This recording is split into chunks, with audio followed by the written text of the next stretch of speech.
राजनगर नगर परिषद के लिए नवनिर्वाचित अध्यक्ष जितेंद्र वर्मा जीतू ने कहा कि नगर में विकास की एक नई अवधारणा प्रारंभ करते हुए आमदनी के स्रोत भी बढ़ाए जाएंगे, जिससे कि परिषद की आमदनी बढ़ सके और नगर का विकास भी समुचित तरीके से कर सके।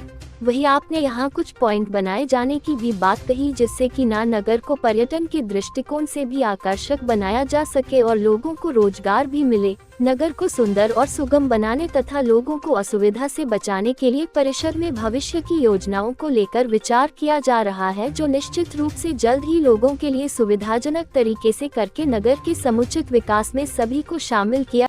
आज हम उपस्थित हैं राजनगर नगर परिषद के नवनिर्वाचित अध्यक्ष जितेंद्र वर्मा जी के पास। निश्चित रूप से राजनगर नगर परिषद की कई चुनौतियां होंगी और इनके अंदर कार्य करने का जो जज्बा है और इनके जो सपने होंगे, नगर को किस तरीके से सजाएंगे, संवारेंगे और जो इन्होंने जनता के बीच वादे किए उन सभी वादों को लेकर और नगर के क्या इनके अंदर सपने हैं, उन सब बातों को लेकर आज हम बात करेंगे जितेंद्र वर्मा जी से। नमस्कार, आप हमारे इस चैनल में। निश्चित रूप से आपको इस शानदार जीत के लिए बहुत बहुत बधाई और शुभकामनाएं। जिस तरह से राजनगर नगर परिषद का एक गणित था, उस गणित में आप सफल हुए, लेकिन आने वाले समय में नगर की जो चुनौतियां हैं उनमें आप कैसे सफलता प्राप्त करेंगे? धन्यवाद सबसे पहले कि आपने हमें कुछ लायक समझा और हमारा इंटरव्यू दिया। सबसे पहली बात यह है कि हम जीते नहीं, निर्वाचित हुए। ये युद्ध नहीं था, जनता ने हमें चुना है। दूसरी चीज जो आपने कहा कि क्या हमारे सपने हैं, तो उक्त संबंध में हम आपको अवगत कराना चाहेंगे और आपके माध्यम से समस्त जनता जनार्दन को अवगत कराना चाहेंगे कि हमारा पूरा का पूरा प्रयास मूलभूत सुविधा और विकास। सुविधा को हम विकास में कह सकते हैं, लेकिन मैं नहीं मानता। क्यों? क्योंकि ये जनता का अधिकार है, ये आपको सिर्फ एक्स्ट्रा नहीं दे रहे हैं। एक्स्ट्रा में हम यहाँ पे कैसे रोजगार के अवसर उत्पन्न हो, कैसे हम नगर को और सुंदर बना सकें, कैसे ऐसे प्रयास हों कि हमारे बगल में जो खजुराहो में टूरिस्ट आते हैं उनका आकर्षण केंद्र राजनगर हो। इसी तारतम्य में बहुत सारी योजनाएं हम प्रारंभ कर रहे हैं। शुरुआत में एक अभी हम मार्केट बना रहे हैं जो खजुराहो की झलक प्रस्तुत करेगा और अत्याधुनिक सुविधा और पार्कों से युक्त होगा।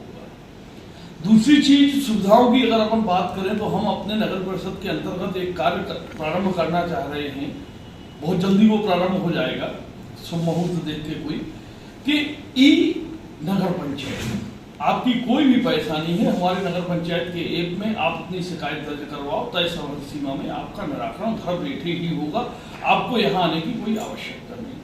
दूसरी चीज, जो व्यक्ति ऐसे हैं जो मोबाइल धारक नहीं है, ये भी लोगों के मन में प्रश्न था कि जिनके पास साहब मोबाइल नहीं है वो क्या करें। यहाँ पे एक स्वागत कक्ष होगा, जो अनपढ़ लोग हैं या जिनकी क्षमता नहीं है मोबाइल लेने की या किसी अन्य कारण से वो मोबाइल का उपयोग नहीं कर रहे हैं, वो यहाँ आएंगे। एक स्वागत कक्ष होगा जहाँ पे उनकी सारी समस्याओं का निराकरण एक ही व्यक्ति द्वारा एक ही टेबल पे एक ही समय में कर दिया जाएगा। जिस तरह से आपने कहा खजुराहो का आपने उदाहरण दिया, क्योंकि पर्यटन व्यवसाय से आप जुड़े रहे और हिंदी अंग्रेजी के अलावा बहुत शानदार रशियन भाषा की भी ज्ञाता है, टूरिस्ट सिक्योरिटी का काम किया और अचानक अब यह एक बड़ी जिम्मेदारी है नगर को सुधारने के लिए। आपको नहीं लगता कि जिस तरह की व्यवस्थाएं पूर्व में थी उनको आप किस तरह से पटरी में ला पाएंगे? देखो, आपने स्वयं ही कहा है कि मैं पैसे से गाइड रहा। गाइड का अर्थ ही यही होता है कि लोगों को आपके पास जो अनुभव है वो आपके अनुभव या बातों को लोगों के साथ साझा करना। जिस तरीके से वहां हम पर्यटकों के साथ काम करते थे, उसी तरीके से यहाँ की जनता को भी हम शासन की विभिन्न योजनाओं का लाभ कैसे मिले उनको अवगत कराएंगे और पूरा प्रयास होगा कि उसी तरीके से हम धीरे धीरे लोगों को गाइड करें। नगर परिषद हो या नगर पालिका, मुख्यतः उनके टैक्स पर आधारित ही उनकी आमदनी होती है, या और कुछ जो या मार्केट बनाएंगे या जो भी जो है ये आय के स्रोत है, आप किस तरह से विकसित कर पाएंगे? मेरा पूरा का पूरा वित्तीय अगर व्यवस्था की आप बात करें तो उक्त संबंध में पूरा का पूरा फोकस इसी बात पे है कि कैसे नगर परिषद की आय को वृद्धि की जाए। इसके लिए राज्य शासन से कुछ राहत पैकेज की भी मैं आपके माध्यम से मांग करता हूँ। प्लस हमारा प्रयास 5 साल में इतने मार्केट और दुकानें बनाना है कि जिससे हमारा पर्याप्त रेवेन्यू जनरेट होने लगे। आगे क्या आपकी एक योजना है जिसको लेकर के आपने, वो योजना ऐसी आपने बनाई है कि हम आगामी समय में शीघ्र ही कोई ऐसा कार्य करने जा रहे हो नगर के लिए? हमारी हमने जैसे बताया है कि अभी जो है पेपरलेस और प्रॉब्लम लेस ये हम जो है करने वाले हैं कि आपको कोई आवेदन नहीं देना है, आपको यहाँ बार बार चक्कर नहीं काटना है। तो ये तो हुआ नगर परिषद।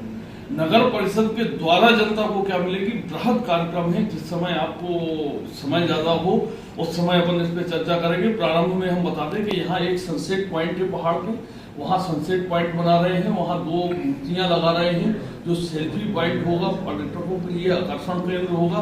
क्योंकि खजुराहो में कहीं पे भी अभी सूर्यास्त के लिए आकर्षण केंद्र होगा, क्योंकि खजुराहो में कहीं पे भी अभी सूर्यास्त का इतना अच्छा दृश्य देखने को आपको नहीं मिलेगा जितना राजनगर से, और वो उपेक्षित है।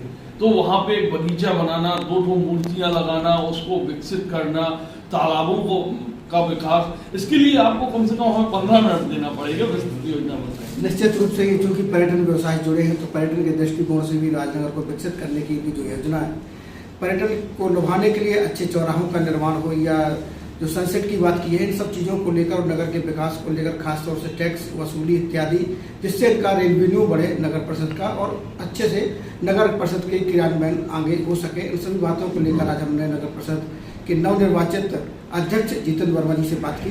अब तक के लिए इतना ही। आगे हम फिर एक बार किसी अन्य शख्सियत के साथ मुलाकात करेंगे। तब तक के लिए नमस्कार। मैं राजीव शुक्ला, राजनगर नगर परिषद से जितेंद्र वर्मा जी के साथ।